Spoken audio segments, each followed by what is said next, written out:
Hello children, good morning and welcome back to your video class. Dear children, today I am just going to start a new chapter, Nutrition in Animal. The word nutrition is not new for you. In first chapter already I have explained you nutrition is the process of intake food and its utilization for growth and development of the body. That is called nutrition. Already I have explained you nutrition is of two types. Please try to understand. One is autotrophic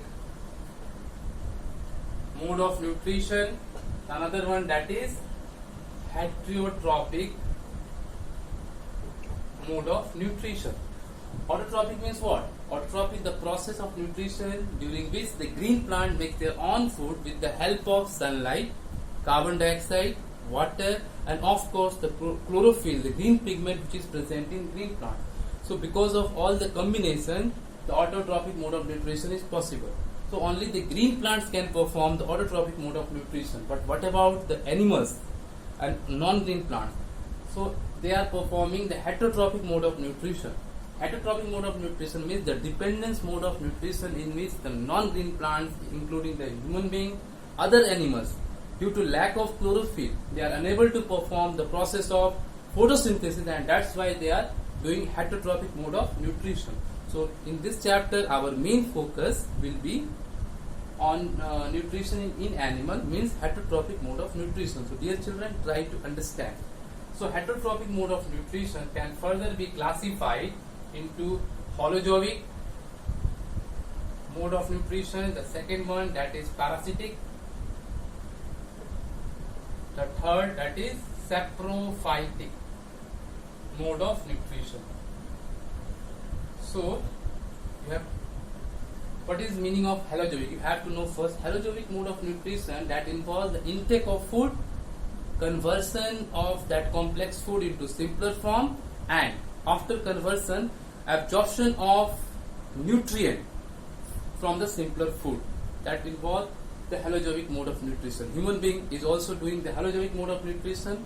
We are taking food, our body internal mechanism are converting the complex food into simpler form, and then after we are ejecting the waste material after absorption of the basic nutrient from the that food material. That is called holozoic mode of nutrition. Parasitic already I have explained to you in the first chapter. This involves the dependence of one organism onto another organism and getting the nutrient from that organism. In this parasitic mode only one is getting benefit. Suppose A is taking all the nutrient from B, so A is parasite and B is host. Such type of fish also comes under heterotrophic mode of nutrition. The third and the most important, it is saprophytic mode of nutrition. That involves the getting of food or fulfilling the nutritional requirement from dead and decaying matter. Clear? So our main focus will be on holozoic mode of nutrition. That is, in human we are performing the holozoic mode of nutrition. Clear? So what are the main steps that we have to study? The main steps in this mode of nutrition in human or in any type of organism, generally which are performing heterotrophic mode of nutrition. The first one, the steps are the steps of nutrition. The first one, that is ingestion. The word you can see in, it means that involves intake of food. Intake of food in your mouth, that is called ingestion.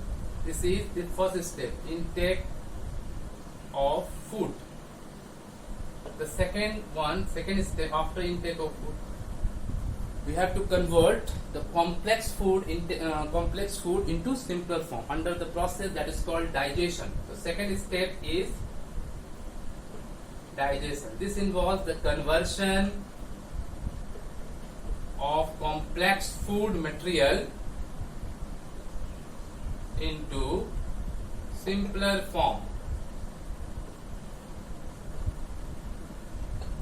After digestion, the next step during the process of nutrition is absorption. Absorption of material, the nutrient from the simpler form, or you can say the soluble form. Simpler form or soluble form. Third step is absorption. This involves the absorption of nutrients from the simpler form. Absorption of nutrients from the soluble form, or you can say the simpler soluble or simpler form. After absorption, the absorbed nutrients are utilized for the growth and development of the body under the process that is called assimilation. The fourth step of the digestion of nutrition process, that is assimilation. Assimilation. Actually, dear children, this process, after all three processes, we have absorbed all the nutrients is now absorbed.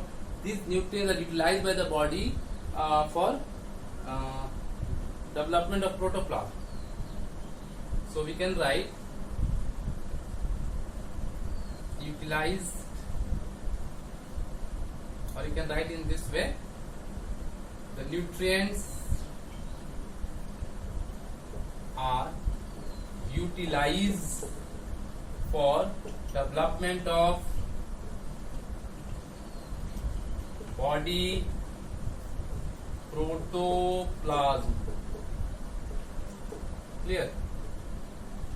This is the fourth step. So after this, some food particles are still there, which are remain in the form of insoluble, you can, or otherwise you can say undigested form. Definitely, this food particle has to come out from the body. So the process, that is the fifth step, that is egestion. Egestion means out, exit, out. Which thing is going to be out? That is undigested food, insoluble food material. Undigested food material has to eject out from the body under the process that is called egestion.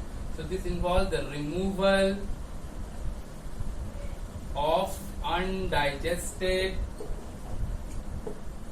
food. Clear? Dear children, these steps are important, or we can say the step of nutrition. The first is ingestion, means intake of food. The second is digestion, means the conversion of complex food into simpler form. When the food are converting into simpler form, then after the next step is absorption, means the body cells are going to absorb the soluble, or you can say the simpler form, and then after absorption, the absorbed nutrients are utilized to convert into body protoplasm under the process called assimilation. And after the fourth process is over, the undigested food, or you can say the insoluble food, are removed out from the body under the process that is called egestion. Clear? So these things, dear children, try to understand, try to revise, and try to learn the things. And if you have any doubt, you can ask, you can message. Okay, dear children, try to revise. Thank you.